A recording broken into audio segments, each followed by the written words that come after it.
Bonjour. Aujourd'hui, on parle d'un sujet qui marque l'actualité de la RDC. La relance du débat sur la réforme de la Constitution. La réforme de la Constitution revient sur la table.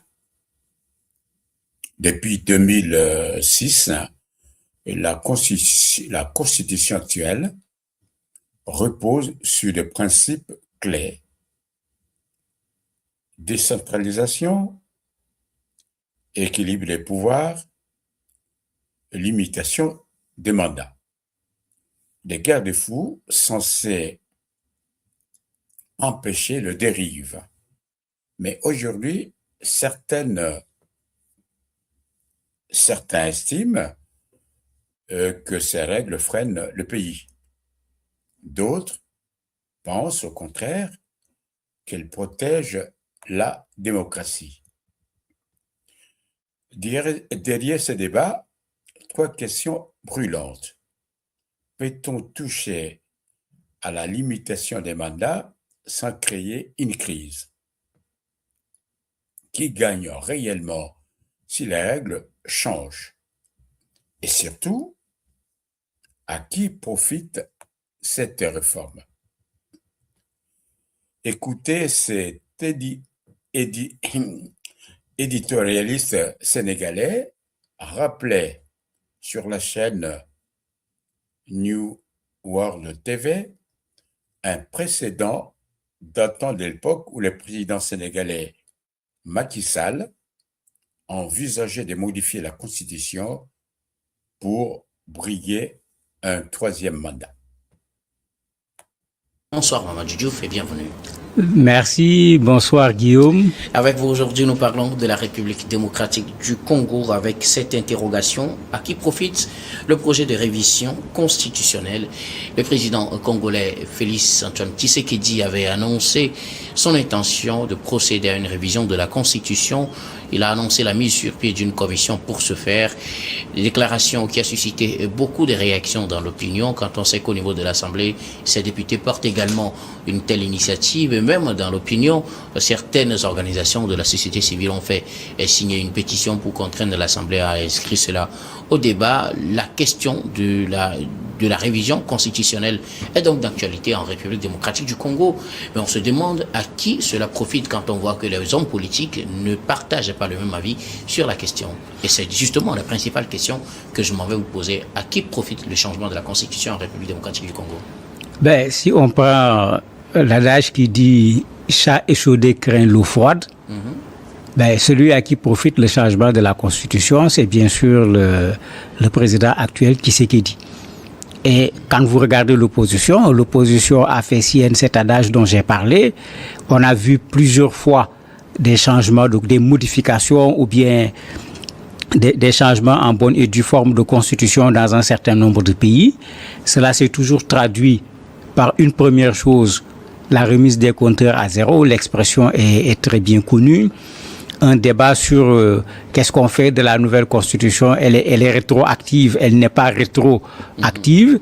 Et au finish, c'est un président de la République qui se retrouve en mesure de prendre un mandat supplémentaire, même s'il avait déjà fait 2, 3 ou 4 mandats. Et puis ça remet le compteur à zéro. Bien sûr, c'est un discours qui est déjà connu, c'est une jurisprudence qu'on a connue dans plusieurs pays, et c'est pourquoi ici, très rapidement, effectivement, pratiquement toute l'opposition de la RDC est tombée d'accord sur le fait qu'ils ne vont pas accepter une modification de la Constitution pour ne pas être rattrapés demain par cette même modification de la Constitution. Et donc, cela profiterait au président Tshisekedi, mais il a assuré, il y a de cela une semaine, que lui, de son intention, ce n'est pas de briguer un troisième mandat, que ça n'a aucun rapport. Pour lui, c'est pour le bien des Congolais. On devrait normalement le croire sur parole. Si je prends la jurisprudence du Sénégal, le président Macky Sall avait dit qu'il n'est pas intéressé par un troisième mandat et tout le monde a vu que finalement il était intéressé. Jusqu'à la fin de son mandat, il a dit que c'est des intentions qu'on lui prêtait. Oui, mais il avait posé la question au Conseil constitutionnel. Le Conseil constitutionnel lui a dit que tu ne peux pas avoir de troisième mandat. Cela n'a pas empêché au président de continuer à dire, jusque dans son dernier discours où il disait qu'il va quitter le Sénégal, il ne va pas être candidat, il disait qu'il a le droit d'être candidat. En fait, c'est pourquoi je parlais tout à l'heure de jurisprudence.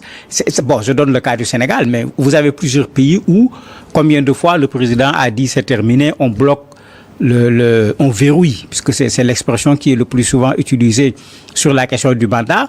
On écrit même dans la Constitution qu'on ne peut plus réformer la durée du mandat, le nombre de mandats, etc. Mais on fait sauter le verrou avec une réforme constitutionnelle ou avec une nouvelle constitution et on se retrouve avec un président qui se retrouve avec d'autres mandats. Mais c'est la raison pour laquelle l'opposition congolaise a raison, parce que le croire sur parole aujourd'hui, c'est courir le risque demain de le voir dans une posture de légalité qui lui permette de faire un troisième mandat.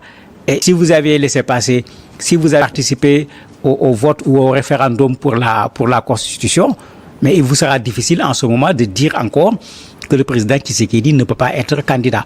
Et c'est comme si l'opposition congolaise ne veut pas se faire piéger. Il préfère jouer la stratégie du tout ou rien. Et ils se mettent dans cette posture d'opposition radicale par rapport à une quelconque modification de la Constitution. Chez nous, l'histoire récente l'a montré. On se souvient des tensions autour de la fin du mandat de Joseph Kabila, où toute idée de modification constitutionnelle a suscité une forte mobilisation populaire. Une réforme mal perçue, c'est un risque de crise politique, un risque de manifestation, un risque de fracture nationale. Alors, faut-il réformer la Constitution? Oui, si c'est pour renforcer la démocratie. Non, si c'est pour contourner les pièges, les règles. Et vous, qu'en pensez-vous? La réforme est-elle nécessaire ou dangereuse?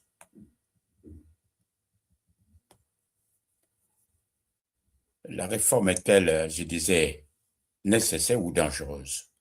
Dites-moi en commentaire et surtout, abonnez-vous pour ne pas manquer le prochain décryptage.